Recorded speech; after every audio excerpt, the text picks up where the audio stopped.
plus de 100 ans après sa naissance à Saint-Louis dans le Missouri aux États-Unis, en 1906, et près d'un demi-siècle après sa mort à Paris le 12 avril 1975, Joséphine Baker entre au Panthéon. La consécration d'une icône de la musique et de la résistance qui aimait tant la France est le résultat d'une pétition paraphrasant la chanson d'Alain Bashung, « Osez Joséphine ». Initiée par l'essayiste Laurent Coupe-Fermant, elle reprend l'idée de l'écrivain Régis Debray, en soutenant une artiste, résistante, féministe et militante antiraciste. Rien que cela. Le président de la République Emmanuel Macron a annoncé durant l'été 2021 que la légendaire étoile du musical allait faire son entrée dans le monument parisien le jour anniversaire de sa naturalisation, le 30 novembre, elle restera néanmoins inhumée à Monaco. Derrière elle, elle laisse donc une œuvre musicale et des actes historiques mais aussi une grande famille, puisque l'interprète de J'ai deux amours a eu 12 bambins, tous adoptés. Elle aurait voulu aussi des enfants biologiques, mais la nature en avait décidé autrement. Personnage fascinant, Joséphine Baker s'est écrit une vie digne d'un film. Sa famille ne ressemble à aucune autre avec sa tribu arc-en-ciel comme elle la nommait elle-même, Akio, Jeannot, Jarry, Louis, Marianne, Brian, Nébrahim, Moïse, Jean-Claude, Noël, Kofi, Mara et Stélina ont formé la fratrie extraordinaire de Joséphine Baker, installée dans son havre de paix, un château de Milande, dans le Périgord. Criblée de dettes, Joséphine Baker devra le vendre mais le mythe restera.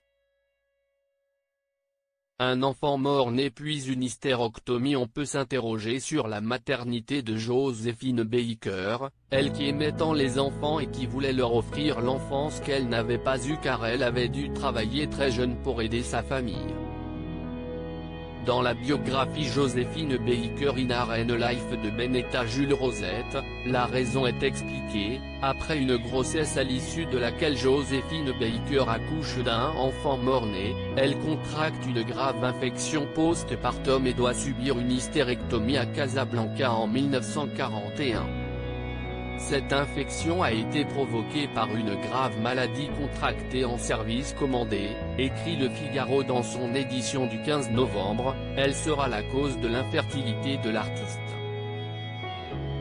Une douloureuse période durant laquelle elle enchaîne péritonite et septicémie jusqu'à la fin de 1942, tout en servant la résistance française. Ainsi, les visiteurs qui viennent à son chevet sont souvent des agents de renseignement, précise Le Figaro. Au plus mal, Joséphine Baker garde son courage intact. L'ablation de son utérus se retire donc à Joséphine Baker l'espoir d'avoir un enfant biologique. Avec son mari, le chef d'orchestre Joe Bouillon, il décide donc de se composer cette ribambelle d'enfants venus des quatre coins du monde, concrétisant leur idéal de fraternité universelle. Sur les ondes de France Inter ce 29 novembre, son fils Brian Bouillon Baker a abordé ce sujet, mais elle aurait eu des enfants biologiques, elle aurait tout de même adopté beaucoup d'enfants. Ça, si est-il le côté mama italienne. Une famille de 12 enfants dans un château du sud de la France, l'idée fascine et interroge. Quelle mère était Joséphine Baker? Une idéaliste mais pas si utopiste. Car elle avait un rêve presque politique, réunir 12 enfants des quatre coins de la planète, les élever ensemble et finalement, montrer, comme elle disait à l'époque, à la face du monde que lorsqu'on élève des enfants, il y a de la solidarité qui va se créer. Brian Bouillon Baker confirme que cela n'était pas qu'une belle théorie, elle l'a vécu, car lorsque nous faisons des bêtises, nous ne nous dénoncions jamais, quitte à être punis collectivement. De quoi donner espoir en l'humanité, Ciel vibre sur les pas survoltés de Joséphine Baker.